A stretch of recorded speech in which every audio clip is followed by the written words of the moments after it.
நீங்கள் பார்த்து கொண்டிருப்பது உங்கள் ஜாஷுவா டிவி. சகல ஜனங்களுக்கும் நற்செய்தி. கடைசி காலத்தில் தேவன் தேடும் வாலிபனா நீ? கர்த்தருக்காக எழும்பி பிரகாசிக்க ஆசைப்படுகிறாயா நீ? கடைசி காலத்தில் பாவத்தில் விளைவிக்கும் பிசாசின் தந்திரங்களை அழிக்க ஆயத்தப்படுகிற வாலிபனா நீ? ஜாஷ்வா டிவி மற்றும் தீர்க்க தரிசன சந்ததி சர்வதேச ஊழியங்கள் வழங்கும் தீர்க்க தரிசன சந்ததி நேரம். தரிசனம் தேவை, தெய்வ தரிசனம் தேவை, தேசத்தை சுதந்தரிக்க தரிசனம் தேவை. இந்த நிகழ்ச்சி உங்களுக்கு வழங்குபவர்கள் நாதன் டிம்பர்ஸ் துணை நிறுவனமான நாதன் பர்னிச்சர். Praise the Lord. ஆண்டவரும் அருமை இரட்சகருமாகிய ஆண்டவராகிய இயேசு கிறிஸ்துவின் இணையற்ற நாமத்தில் ஜாஷுவா டிவியில் இணைந்திருக்கிற எல்லா தேவ பிள்ளைகளுக்கும் இயேசுவின் நாமத்தில் அன்பின் வாழ்த்துக்களையும் ஸ்தோத்திரத்தையும் தெரிவித்துக் கொள்கிறோம். கடந்த 3 வாரங்களும் சேனைகளின் கர்த்தர் நம்மளை கண்ணின் மணி போல பாதுகாத்து நம்மளை நடத்தினார். இந்த 4வது வாரத்தில் கூட அருமையான அன்பு தம்பி, அருமையான அன்பு தங்கச்சி, அம்மா அப்பா நம்மளை கர்த்தர் கொண்டு வந்திருக்கிறார். அவர் எவ்வளோ நல்லவர். அவர் தன்னுடைய ஃபாதராக அவர் ரொம்ப கரெக்டாக இருக்கிறார். ஆமாம். கொஞ்சம் கண்களை மூடி, அப்பா நாங்கள் உமக்காக நாங்கள் எழுந்து பிரகாசிக்கணும் சுவாமி. இந்த உலகத்தில் எத்தனையோ பிரச்சனைகள், எத்தனையோ போராட்டங்கள் எங்களை விழத்தள்ளுகிறது. ஆனாலும் கர்த்தாவே, எங்களுடைய வாழ்க்கையில் எங்களுடைய ஜீவிதங்கள் உலர்ந்த எலும்புகளைப் போல் இருந்தாலும் அவைகளை உயிர்ப்பிக்க உம்மாலே கூடும். அந்த உலர்ந்த எலும்புகளை அசைவடைய பண்ண உம்மாலே முடியும். அந்த உலர்ந்து போன எலும்புகளை மீண்டும் உயிர்ப்பிக்க உம்மாலே முடியும். ஆமேனப்பா. அன்னைக்கு ஆண்டவர் தீர்க்கதரிசியை கொண்டு நிப்பாட்டுகிறார். இந்த எலும்புகள் உயிரடையுமா? எஸ், உயிரடையும். அவருக்கு தெரியும் எல்லாம். கண்டிப்பா உயிரடையும். சொல்லுவோம் ஹல்லேலூயா. காலூன்றி நிற்கணுமே, கர்த்தருக்காய் நடக்கணுமே. சேர்ந்து சொல்லுங்க. காலூன்றி நிற்கணுமே, கர்த்தருக்காய் நடக்கணுமே. கையை உயர்த்தி ஐயா அசைவாடும்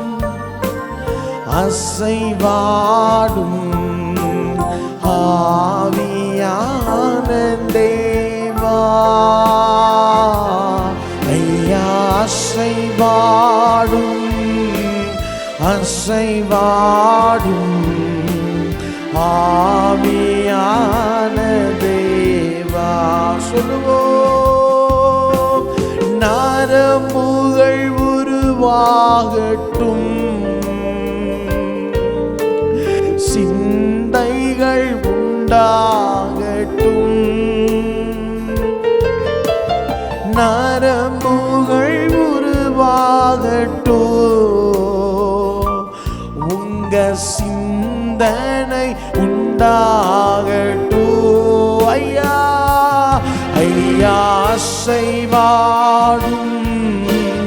அசைவாடும் அப்பாட்ட கேளுங்க. ஆவியான தேவா. ஐயா ஹோலினே அசைவாடு ஆவியான தேவா. சேனையாய் எழும்பணுமே, உலகமெங்கும் செல்லணுமே. நான் சேனையாய் எழும்பணுமே, உலகமெங்கும் செல்லணும். இப்போ சொல்லுங்க. ஐயா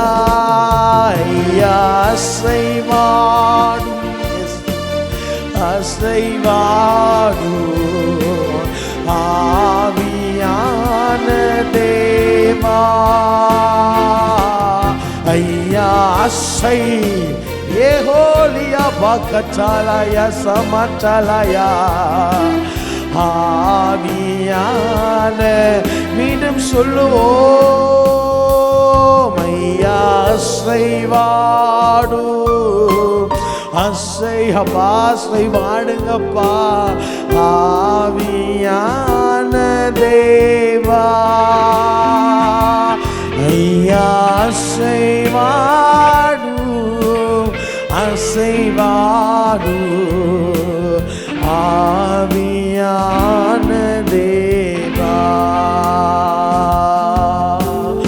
உலர்ந்த எலும்புகள் உயிர் பெற்று எழ வேண்டும் ஒன்று சேர்ந்து முழு மனிதனாக வேண்டும் சொல்லுவோம்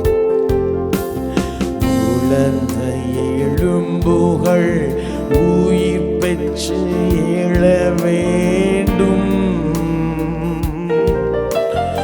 ஒன்று சேர்ந்து முழு மனிதனா இப்போ கைய உயர்த்தி அசைவாடும் எஸ் அப்பா அசைவாடுங்க ஆண்டவரே எங்களுடைய வாழ்க்கை உலர்ந்து போன எலும்புகளை போலதான் இருக்கிறது எங்களுடைய வாழ்க்கை உலர்ந்து போன எலும்புகளை போலதான் இருக்கிறது எங்களுடைய ஆவிக்குரிய ஜீவியங்கள் உலர்ந்து போன எலும்புகளை போலத்தான் இருக்கிறது நாங்கள் மரித்த நிலைமையில் இருக்கிறோம் உயிரோடு இருந்தும் நாங்கள் மரித்து போன நிலைமையில் இருக்கிறோம் மாம்சத்தில் உயிரோடு இருக்கிறோம் ஆவிக்குரிய ஜீவியத்திலே நாங்கள் மரித்து போய் இருக்கிறோம் எங்களால் கர்த்தருக்கு செயல்பட முடியவில்லை எங்களுக்காக கர்த்தர் மத்தியில் பிரயாசப்படவில்லை இன்னொரு விஷயம் சொல்லுங்க அப்பா என் மேலே அசைவாடுங்க எனக்கு உள்ள அசைவாடுங்க என் சரீரத்தில் அசைவாடுங்க நான் உபயோகப்படுத்துகிற வஸ்திரத்தில் அசைவாடுங்க நான் போகிற இடத்துல அசைவாடுங்க மேடையில் நிற்கும் பொழுது அசைவாடுங்க மேடையில் பேசும்போது அசைவாடுங்க ஒருவருக்காய் ஜெபிக்கும் பொழுது அசைவாடுங்க ஆவியானவரே அசைவாடினால் உலர்ந்த எலும்புகள் உயிர்ப்பிக்கப்படுமே எங்கள் திலர்ச்சமைகளை உலர்ந்த எலும்புகள் எங்களுடைய கூடாரத்திற்குள்ளே உலர்ந்த எலும்புகள் எங்களுடைய தேசத்திற்குள்ளே உலர்ந்த எலும்புகள் இந்த ரிவைவல் டைம்ல நீர் வருகிற இந்த கடைசி காலத்தில் உலர்ந்த எலும்புகள் மேலே ஒரு காற்றை ஊதுவீராக ஒரு காற்றை ஊதுவீராக எலும்புகள் உண்டாகட்டும் சதைகள் உண்டாகட்டும் நரம்புகள் உண்டாகட்டும் அசைவு உண்டாகட்டும் அசைவு உண்டாகட்டும் மீதாக துடாங்கல் பிரௌடக சடாங்கலவா கேளு சபையை கேளு வாலிப தம்பி என் மேல அசைவாடுங்க சுவாமி என் மேல அசைவாடுங்க அப்பா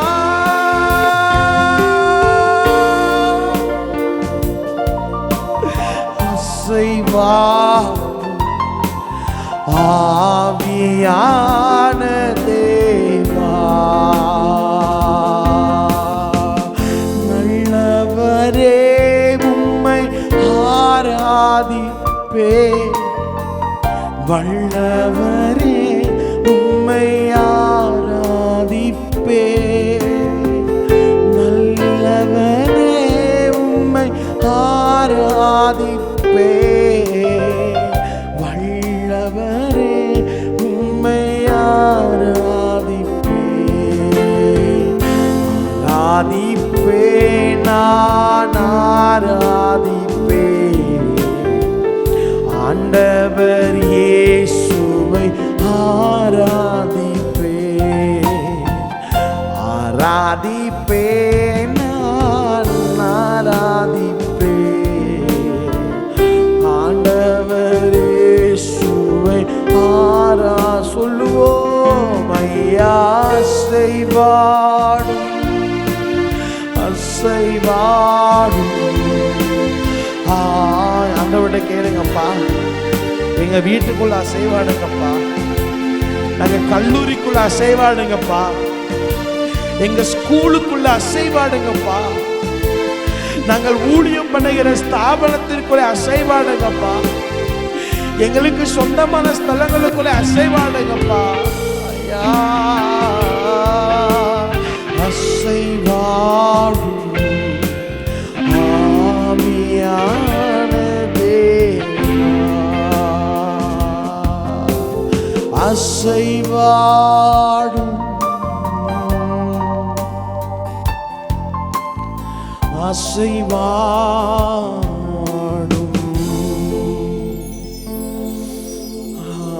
ஆவியான தேவா. Holy Spirit of God, அசைவாடுங்க ஆண்டவரே, அசைவாடுங்க ஆவியானவரே. ஜலத்தின் மேல் ஜலத்தின் மேல் அசைவாடிய தூய தேவ ஆவியே,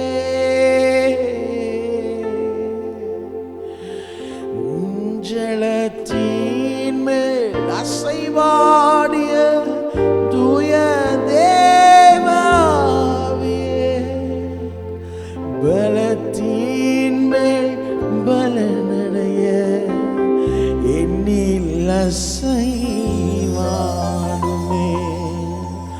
பலத்தின் மேல் பலனடைய என் மேல் அசைவா. விண்ணக காற்றே நீர் என்னை நோக்கி வீசிடும், விண்புறா வைப்போல என் மேல் வந்தமர்ந்திடும். அவையானவரே, எங்கள் மத்தியில் அசைவாடும், அசைவாடும். நாங்கள் வாகனத்தில் போகும்போது அசைவாடும். பரபகச்சலபரா துரபலா தீரா ஊரே மாலா தீர பாண்டலாரே பக்கத்தூரா ஆதுர் பேந்தர் கேர்பச்செடாந்தல் கபதக பத்துடாந்தலா உத்தல் கெபதி கத்துராந்தல் நிஷ்பத்தான பிரீதனஷ்டல் கத்துடாந்தலா லவ்ரே கத்தான மால்கப்தர் கமாந்தலாபா உதபா கபாந்தலாபா சீபட்டலாபாலஸ். அப்பா, உலர்ந்து போன வாழ்க்கை, உலர்ந்து போன எங்கள் பரிசுத்த ஜீவியம், உலர்ந்து போன ஆத்தும பாரங்கள், உலர்ந்து போன ஜப ஆவிகள், உலர்ந்து போன பரிசுத்த ஆவியானவரின் மகிமையான அபிஷேகம், இவைகள் மீண்டும் உயிர்ப்பிக்கப்பட வேண்டும் என்று சொன்னால் நீங்க அசைவாடணும். நீர் அசைவாடுகிறீர், எங்கள் மத்தியிலே அசைவாடும். இயேசுவின் நாமத்தில் பிதாவே, ஆமென். Praise the Lord. ஆண்டவரும் அருமை இரட்சகருமாகிய ஆண்டவராக இயேசு கிறிஸ்துவின் ஈடிணையற்ற நாமத்தில் உங்கள் யாவருக்கும் அன்பின் வாழ்த்துக்களையும் ஸ்தோத்திரத்தையும் தெரிவித்துக் கொள்ளுகிறேன். கர்த்தர் நல்லவர். நம் நன்ற பாடல்களை கேட்டோம், நல்லா ஆராதித்தோம். ஜலத்தின் மேல் அசைமாடின தெய்வமே, நீர் எங்கள் மேலும் அசைமாடும். நீங்கள் குடும்பத்தின் மேலே அசைவாடும், எங்கள் பிள்ளைகள் மேலே அசைவாடும், எங்கள் கல்லூரிகளிலே அசைவாடும், எங்கள் பள்ளிக்கூடத்தில் அசைவாடும். எஸ், நம்ம ஆண்டவரிடத்துல அப்பா அசைவாடுங்கப்பான்னு கேட்கா, அப்பா நிச்சயம் வந்து அசைவாடுவார். இதில் எந்த மாற்று கருத்தும் இல்லை. கர்த்தர் ரொம்ப நல்லவராக இருக்கிறார். ஒரு ஆமென் சொல்லுங்க. அல்லேலூயா. இந்த மாதங்கள் முழுவதும் நாம் சத்துருவின் ஆயுதங்கள் என நாம் தியானித்து கொண்டிருக்கிறோம். முதல் 3 வாரமும் சுவாமி நம்மோடு பேசினார். சத்துருவின் ஆயுதங்கள் என்ன? பொய் சாத்தானின் ஆயுதம், பயம் சாத்தானின் ஆயுதம், இச்சை சாத்தானின் ஆயுதம். நாம் எப்பொழுது விழுவோம் என்றுதான் சத்துரு வகை தேடி கொண்டிருக்கிறான். நம்மளை எப்போ விழத்தலாம் என்று சொல்லிதான் சத்துருவும் அவனுடைய சேனைகளும் திட்டம் போட்டு செயல்படுகிறார்கள். இன்னைக்கு நமக்கு ஆவிக்குரிய ஜீவியத்தில் திட்டம் இல்லை, ஆவிக்குரிய ஜப வாழ்க்கையில திட்டங்கள் இல்லை. இருந்தாலும் சத்துரு ஒரு மனிதனை வீழ்த்த அவன் அத்தனை திட்டத்தோடு அவன் செயல்படுகிறான் என்பது மெய்சிலிருக்க வைக்கிறது. திட்டம் போட்டு நம்மளை முறியடிக்க வேண்டும், திட்டம் போட்டு நம்முடைய காரியங்களை ஒன்றுமில்லாமல் ஆக்க வேண்டும் என்று பிசாசு கிரியை செய்து கொண்டிருக்கிறார். கர்த்தர் நல்லவர். நாம் ஜெபித்தால் கர்த்தர் நம்மை விடுவிக்க அவர் போதுமானவராக இருக்கிறார். அல்லேலூயா. 4வது சத்துருவின் ஆயுதம் என்ன? 1 கொரிந்தியரின் புஸ்தகம் 3வது அதிகாரம் 3வது வசனம். 1 கொரிந்தியர் 3:3. வேதம் இவ்விதமாக சொல்லுகிறது,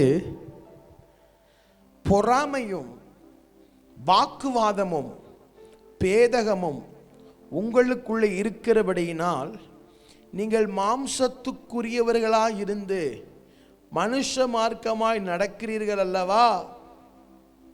பொறாமைகளும் வாக்குவாதங்கள் பேதகங்கள் உங்களுக்குள்ள இருக்கிறபடியினால் நீங்கள் மாம்சத்துக்குள்ளவர்களாக இருக்கிறீர்கள். அப்ப நான்காவது சாத்தானின் ஆயுதம் என்ன தெரியுமா? பிரிவுகள், சண்டைகள் சாத்தானின் ஆயுதம். முதல் வாரத்தில் ஆண்டவர் பேசினார், பொய் சாத்தானுடைய ஆயுதம், சத்துருவின் ஆயுதம். இரண்டாவது வாரம் ஆவியானவர் நம்ம கூட பேசினார், என்னது ஆயுதம் என்று சொன்னார். இரண்டாவது வாரத்தில் ஆண்டவர் சொன்னார் பயம். மூன்றாவது வாரத்தில் போன வாரம் நாம் தியானித்தோம், எது ஆயுதம் என்று கேட்டால் இச்சை. நான்காவது வாரத்தில் நாம் தியானிக்கிறோம், சாத்தானுடைய ஆயுதம் என்ன தெரியுமா? பிரிவினைகள், சண்டைகள் சாத்தானுடைய ஆயுதங்கள். பிரிவினைகளும் சண்டைகளும் வருகிற இடத்திலே சமாதானம் இருக்காது. கரெக்ட்? பிரிவினையும் சண்டையும் வருகிற இடத்துல என்ன இருக்காது? சமாதானம் இருக்காது. ஏசாயா தீர்க்கதரிசி இப்படியாக ஒரு தீர்க்க தரிசனம் சொல்லுகிறார், நமக்கு ஒரு பாலகன் பிறப்பார், நமக்கு ஒரு குமாரன் கொடுக்கப்பட்டார், கர்த்தருடைய துவம் அவர் தோளின் மேல் இருக்கும், அவர் நாமம் அதிசயமானவர், ஆலோசனை கர்த்தர், வல்லமை உள்ள தேவன், நித்திய பிதா, சமாதான பிரபு. அப்போ வாக்குவாதங்கள், சண்டைகள், பிரிவினைகள் வருகிற இடத்துல என்ன இல்லாது போகுதுன்னா சமாதானம் இல்லாமல் போகிறது. உங்களுக்கு சமாதானம் என்று வேதத்தில் ஆண்டவர் சொல்லி இருக்கிறார். ஒரு மனிதனுக்கு குடும்பத்திலே எத்தனை லட்சங்கள் இருக்கலாம், அவன் எவ்வளவு படிக்கலாம், அவன் எவ்வளவு கோல்டு மெடலிஸ்டாக இருக்கலாம், எப்பேற்பட்ட வாழ்க்கை அவன் வாழலாம். ஆனால் அவனுடைய ஜீவியத்திலே, அவனுடைய குடும்பத்திலே, அவனுடைய காரியத்திலே சமாதானங்கள் இல்லாமல் போக போகிறது. என்ன ஆகிறது அப்படின்னு கேட்டால் பிரிவினைகள் வருகிறது, சண்டைகள் வருகிறது, பிரச்சனைகள் வருகிறது. ஊழியக்காரர்கள் கூட வேதம் சொல்லுது, ஊழியக்காரன் சண்டை பண்ணுகிறவர்களா இராமல். அப்போ ஒரு குடும்பத்திற்குள்ளே, ஒரு ஜீவியத்திலே சண்டை வருவதற்கு காரணம் என்ன? சத்துருவின் ஆயுதம். வீட்டுக்குள்ள பிரச்சனை வர காரணம் என்ன? சத்துருவின் ஆயுதம். இந்த ஆயுதத்தை நம்ம ஜாக்கிரதையாக இருக்கணும். பிரிவுகள், நல்ல ஒரு பிரிவு, சபை பிரிவுகள். நீங்க சிஎஸ்ஐ, நாங்கள் பெந்தேகோஸ்தை, நீங்க பாரம்பரியம், நாங்க ஆவிக்குரிய கூட்டம், நீங்க ஆர்சி, நாங்க லுத்ரன், நாங்க ஏஜி, நாங்க இண்டிபெண்டன்ட் சர்ச், நாங்க ஏசிஏ, நீங்க நான் குட் மிஷன், நீங்க நான் குட் சமாரிட்டன், நீங்க அல்லேலூயா. அப்படி இன்னைக்கு சத்துரு சபைகளுக்குள்ள கூட பிரிவினைகளை கொண்டு வந்துடுதான். ரொம்ப ஜாக்கிரதையா இருக்கணும். சபைக்குள்ள இன்னைக்கு சண்டைகள் வந்து விட்டது. பாருங்க, எலெக்ஷன் சண்டை. எலெக்ஷன்ல ஜாதி வச்சு நாங்க பெரிய ஆளு, நீங்க பெரிய ஆளு சண்டை. திருச்சபைக்குள்ள எலெக்ஷன் வைக்கிறாங்க. நியூஸ் வருது, பாலிமர் நியூஸ்ல வருகிறது, தேவாலயத்திலே தேர்தலின் போது சண்டை. மக்கள் சர்ச்சுக்குள்ள உட்கார்ந்து போராட்டம் பண்ணுகிறார்கள். கர்த்தரை ஆராதிக்கிற இடத்திலே மக்கள்கள் போராட்டம் பண்ணுகிறார்கள். சர்ச்சில் தேர்தல் சண்டைகள் வந்து விட்டது. யார் பெரியவனுங்கிற சண்டைகள் வந்து விட்டது. இவர்கள் எல்லாவற்றிலும் தேவன் பெரியவர். அவரை குறித்து வேதம் சொல்கிறது, யோனாவிலும் பெரியவர், தீர்க்கதரிசிகளிலும் பெரியவர், சாலமோனிலும் பெரியவர். அப்போ பிசாசுடைய முதல் அந்த அடுத்த ஆயுதமே, அடுத்த லெக்க என்னன்னு கேட்டா, ஒரு குடும்பத்திற்குள்ள சண்டைகள் வந்துவிட்டால் அந்த குடும்பத்திலே குடும்ப ஜெபம் இருக்காது. ஒரு குடும்பத்துக்குள்ளே பிரிவினைகள் வந்துவிட்டால் அங்க குடும்பமா ஜெபிக்க மாட்டார்கள், தனி ஜெபமும் இருக்காது. நீங்கள் உங்கள் வீட்டிற்குள்ளே ஆண்டவர் அசைவாடுவதை விரும்ப வேண்டும். ஆண்டவர் அசைவாடணும். சமாதானத்தின் காரணர் அவர், ஏக சக்கராதிபதி அவர், விடிவெள்ளி நட்சத்திரம் அவர், மகிமையிலே சிறந்தவர். பிரச்சனைகளை இன்னைக்கு பிசாசு தான் கொண்டு வருகிறான். ஊழியக்காரர்களுக்குள்ளே பிரிவுகள், ஊழியக்காரர்களுக்குள்ளே பிரச்சனைகள்.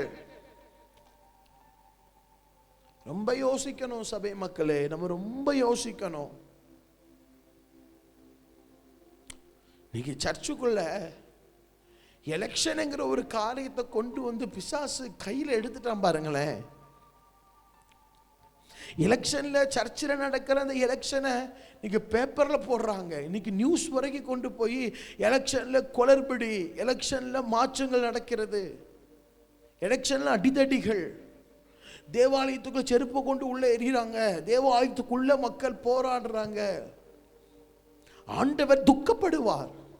நாம நினைக்கிறோம் நாங்க எலெக்ஷன் போட்டு நாங்க தேர்ந்தெடுக்கிறோம், நாங்க ஓட்டுக்கு காசு கொடுக்கிறோம், நாங்க தானே, அது உரிமை இல்லை. இது ஆண்டவர் துக்கப்படுகிறார். ஆண்டவரை ஆராதிக்கிற இடம்,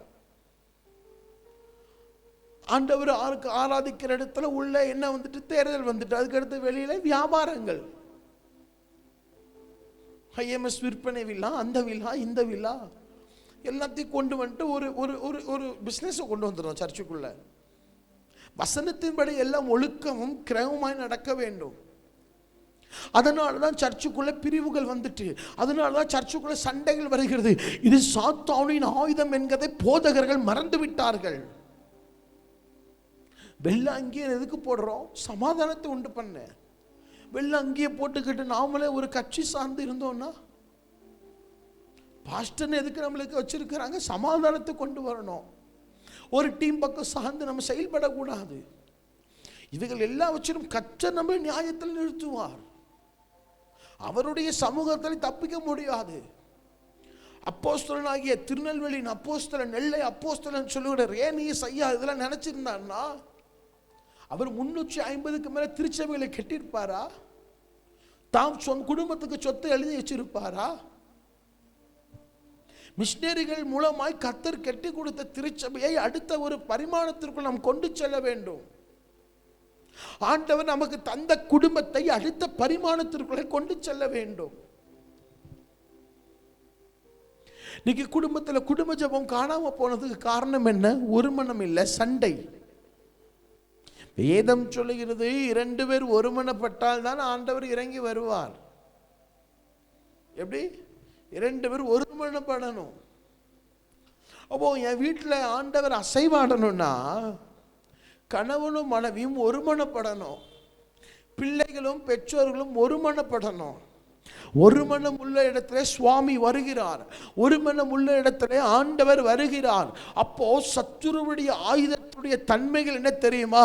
அவனுக்கு தெரியுது ஒரு மனம் இருக்கிற இடத்துல தான் அவர் வருகிறார். அப்ப நம்ம என்ன பண்ணணும்? ஒரு மனதை கெடுத்துருவோம். மேல் அப்போஸ்தலர் 1:2 நீங்க வாசி பார்ப்பீங்கன்னு சொன்னால், மேல் வீட்டு அறையிலே அவர்கள் எல்லாம் ஒருமனப்பட்டு ஜெபத்திலும் வேண்டுதலும் தரித்திருக்கிறார்கள். ஒருமனப்பட்டு. பிசாசு கூட இன்னைக்கு ஒரு மனமா இருக்கிறது. பிசாசு பிடித்த மனிதன் கல்லறை தோட்டத்திலிருந்து ஓடி வருகிறான். ஆண்டவர் கேட்க, உன் பேர் என்ன? என் பேர் லேகியோன். 6000 பேர் நாங்க உள்ள இருக்கிறோம் அப்படிங்கிறான். லேகியோன்னா 6000. அப்போ ஒரு மனுஷனுக்குள்ள 6000 பிசாசு ஒரு மனமா இருக்குது. ஒரு மனுஷனுக்குள்ள 6000 பிசாசு ஒரு மனமா இருக்குது. ஆனா இன்னைக்கு சர்ச்சுக்குள்ள ஒரு மனமா இருக்க முடியல, குடும்பத்தில் ஒரு மனமா இருக்க முடியல. சபைக்குள்ள பிரிவு சத்திரம் ஏன் கொண்டு வர? அந்த எலெக்ஷனுடைய பேர்லாம் வச்சு ஒரு மனம் வந்துடக்கூடாது. அப்போ ஒரு மனம் வராட்டி இவங்க எப்படி சர்ச்சுக்குள்ள வந்தாலும் ஆண்டவர் வரமாட்டார், எழுப்புதல் வராது. இதுதான் அவனுடைய ஆலமரம் விழுத போல இருக்கிற திட்டம். திட்டத்தை கண்டுபிடிக்கணும். ஆண்டவர்கிட்ட கேளுங்க, ஆண்டவரே ஒரு மனமா எங்க குடும்பத்துக்குள்ள நாங்கள் இருக்கணும்ப்பா. கணவனை மன்னிக்க முடியலையா? கணவனை மன்னிக்கணும். பிள்ளைகளை மன்னிக்க முடியலையா? பிள்ளைகளை மன்னிக்கணும். பெற்றோர்களை மன்னிக்க முடியலையா? பெற்றோர்களை மன்னிக்கணும். மருமகளை மன்னிக்க முடியலையா? மருமகளை மன்னிக்கணும். ஒரு மனமா நாங்கள் இருக்கணும். ஒரு மனமா நாங்கள் இருந்து நாங்கள் செயல்படணும். ஒரு மனமா நிற்கணும். பிசாசுக்கு எங்கள் ஜீவியத்தில் நாங்கள் இடம் கொடுக்கக்கூடாது. பிசாசுக்கு எங்கள் வாழ்க்கையில் நாங்கள் இடம் கொடுக்கக்கூடாது. பிசாசுக்கு எங்கள் எல்லைகளுக்கும் நாங்கள் இடம் கொடுக்கக்கூடாது. சத்துருடைய ஆயுதமே பாருங்க, சபை பிரிவு, ஊழியர் பிரிவு, குடும்ப பிரிவுகள், ஜாதி பிரிவுகள், இனப்பிரிவுகள்னு பேசிக்கொண்டே போகலாம். அத்தனை பிரிவுகளை சத்துரு தேசத்தில் வச்சிருக்கிறான். அதுதான் ஒரு கஷ்டமான காரியம்னா அதுதான். நீங்கள் 1 பேதுரு புஸ்தகம் 4வது அதிகாரத்தில் அந்த 8வது வசனத்தை நீங்கள் பார்த்தீங்கன்னா, எல்லாவற்றிற்கும் மேலாக ஒருவரில் ஒருவர் ஊக்கமான அன்பு உள்ளவர்களாக இருங்கள், அன்பு திரளான பாவங்களை மூடும். ஒரு மனுஷங்க மேலே நம்ம ஊக்கமான அன்பு வச்சுருந்தா அவங்க செய்கிற சின்ன சின்ன தப்பை கூட நாங்கள் பெருசாக பார்க்க மாட்டோம். திரளான பாவங்களை மூடிடும். ஒரு மனுஷன் மேலே உண்மையான அன்பு வச்சு நம்ம பாவம் செய்ய மாட்டான். ஆண்டவர்கிட்ட கேளுங்க, ஆண்டவரே எங்கள் வீட்டுக்குள்ளே நீங்கள் அசைவாடணும்ப்பா. சத்துரு வர காரணமே பிரச்சனையை கொண்டு வந்து விட்டுட்டு, நீ யோசிச்சு பாருங்க, இந்த விவாகரத்தில் திருநெல்வேலி, தூத்துக்குடி, கன்னியாகுமரி தான் அதிகமாக திருமணம் முடிஞ்ச இளம் தம்பதிகள் வந்து விவாகரத்துக்கு அப்ளை பண்ணியிருக்காங்களாம். ஒருமனத்தை தாங்க ஆண்டவரே, சமாதானத்தை தாங்க ஆண்டவரே, சந்தோஷத்தை தாங்க ஆண்டவரே. பிரிவுகள் வந்துடக்கூடாதுப்பா, ஜாதி பிரிவுகள் வந்துடக்கூடாதுப்பா, இனப்பிரிவுகள் வந்துடக்கூடாதுப்பா, மதப்பிரிவுகள் வந்துடக்கூடாதுப்பா. இந்த வாலிப வயதில் நாம தான் சமாதானத்தை உண்டு பண்ணணும். நம்முடைய ஆண்டவர் சமாதானத்தின் தேவன். அவர் சமாதானத்தை ஏற்படுத்துகிறவர்.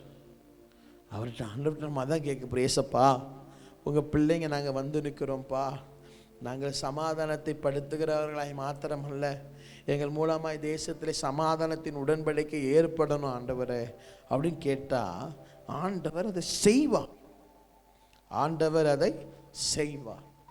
அப்போ நம்ம ஜெபிக்கலாமா? அதனுடைய சமூகத்திற்கு எப்போ, ஏசப்பா எங்களுக்கு சமாதானம் தாங்க, ஏசப்பா எங்களுக்கு சமாதானம் தாங்க, எங்களை சமாதானத்தோடு நடத்துங்க, எங்களை சமாதானத்தோடு வாழ வைங்க. பிரிவுகள் வாழ்க்கையில் வேண்டாம், சண்டைகள் வேண்டாம். ஒருவேளை இதுவரைக்கும் சண்டை போட்டிருந்தாலும், பிரிவினைகள் இருந்தாலும், இனி ஒருத்தர் கோவப்பட்டு பேசும்போது நம்ம மௌனமாக மாறிடுவோம். அவங்க கோவப்பட்டு பேசும்போது நம்மளும் எதிர்த்தா பேசும்போது தான் ரொம்ப கோபம், சண்டைகள் முத்துது. ஃபேமிலியில் ஒருத்தவங்க கோவப்பட்டு பேசுகிறாங்களா, அமைதியாக இருங்க. 10 நிமிஷத்தில் அவங்க கூல் ஆனவொன்னே ஆட்டோமேட்டிக்காக எல்லாம் மாறிடும். அவங்க என்ன பேசினாலும் சரி அமைதியாக இருங்க. ஆண்டவர்கிட்ட கேளுங்க, அந்த பொறுமையை தாங்கப்பா. சத்துரு சமாதானத்தை கெடுக்க வாரான், ஆனால் நீர் சமாதானத்தை ஏற்படுத்துகிற ஆக்கினை உண்மையில் விழுந்தது. கண்ணை மூடுவோம். நல்ல பிதாவே, ஆசீர்வதிக்கப்பட்ட இந்த நல்ல நேரத்திற்காய் ஸ்தோத்திரம். அன்பு வாலிப பிள்ளைகள், குடும்பங்கள், பிள்ளைகள் எல்லாரும் நாங்கள் இணைந்து நாங்கள் ஜெபிக்கிறோம். தகப்பனே, எங்களுடைய ஜீவியத்திலே சமாதானம் உண்டாவதாக. சமாதானத்தை ஏற்படுத்துகிற ஆக்கினை நீர் எடுத்துக்கொண்டீர். சமாதானம் பண்ணுகிறவர்கள் பாக்கியவான்கள் என்று சொன்னேன். சமாதானத்தின் தேவன் தாமே சீக்கிரமாய் சாத்தானை உங்கள் காலின் கீழே அப்படின்னு சொல்லப்பட்ட வார்த்தையின்படி நீர்தான் சமாதானத்தின் தேவன், நீர்தான் சமாதானத்தின் ராஜா, நீர்தான் எங்களை சமாதானப்படுத்த முடியும். அப்பா, எங்களை ஒரு விசையாக கர்த்தர் சமாதானப்படுத்தும்படியாக நாங்கள் ஜெபிக்கிறோம். குடும்பத்திற்குள்ளே சமாதானம் உண்டாகட்டும், பிரிவுகள் மாறட்டும், பிரிக்கப்பட்ட குடும்பங்கள் ஒன்று சேருவதாக. பிள்ளைகளுடைய வாழ்க்கையில், வாலிப பிள்ளைகளுடைய வாழ்க்கையில் சமாதானங்கள், பெற்றோருக்கும் பிள்ளைகளுக்கும் சமாதானங்கள், பெற்றோருக்கும் தகப்பனுக்கும் சமாதானங்கள், குடும்பங்களுக்கும் பிள்ளைகளுக்கும் சமாதானங்கள். இப்பொழுது இயேசுவின் நாமத்திலே பிசாசின் ஆயுதமான பிரிவுகள், சண்டைகளை கட்டிட்டு கொள்ளுகிறோம். இயேசுவின் நாமத்திலே சமாதானம் உண்டாகட்டும். உடைய கரத்தில் ஒப்பு கொடுக்கிறோம். குடும்பங்களை ஆசீர்வதிங்க, பிள்ளைகளை ஆசீர்வதிங்க, தேவைகளுக்காக ஜபிக்கிற பிள்ளைகளை ஆசீர்வதிங்க, திருமணத்திற்காக ஜபிக்கிற பிள்ளைகளுடைய திருமணத்துக்கு தடைகள் உடையட்டும், தடைகள் நொறுங்கட்டும், தடைகள் சுக்குநூறாய் மாறி போகட்டும். அந்த தடை மேல் நாங்கள் ஏறி அதனால் காரியத்தை செய்து முடிக்க இந்த பிள்ளைகளுக்கு கர்த்தர் கிருபையும் இரக்கத்தையும் கூடும். இப்படி செய்ய போகிற நல்ல கிருபைகளுக்காக, இரக்கங்களுக்காக ஸ்தோத்திரம். இயேசுவின் நாமத்தில் நல்ல பிதாவே, ஆமென். பிரியமான தேவ பிள்ளைகளே, நம்முடைய ஆண்டவர் சமாதானத்தின் தேவன். அவர் நம்மை சமாதானப்படுத்துவார். பிரிவுகளும் சண்டைகளும் நம்முடைய வாழ்க்கையில் வந்து விடாதபடி நாம் எச்சரிக்கையாக இருப்போம். கர்த்தர் நம்மை ராஜ்யத்தில் சேர்த்துக் கொள்கிற காலங்கள் வருகிறது. வருகை தாமதிக்கும் என்று சொன்னால் அடுத்த வாரம் நாம் சந்திக்கும் வரைக்கும் கிருபையும் இரக்கமும் உங்களோடும் என்னோடும் ஜாஷ்வா டிவியில் இருக்கிற அனைவரிடம் இருப்பதாக. ஆமென். மாப்பிள்ளை வீட்டுக்காரங்க வந்துட்டாங்க. வாங்க வாங்க வாங்க வாங்க வாங்க.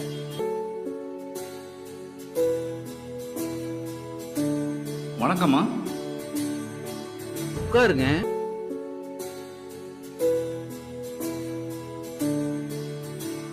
பொண்ண கூப்பிட்டு வாமா.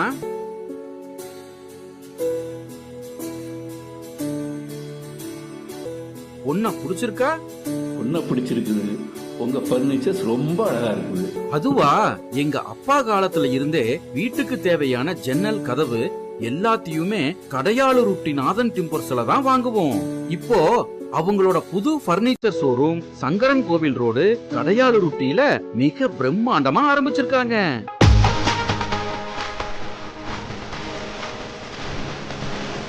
அவங்க கிட்ட நம்ம வீட்டுக்கு தேவையான மாடல் பர்னிச்சர்ஸ், வுட் பர்னிச்சர்ஸ்,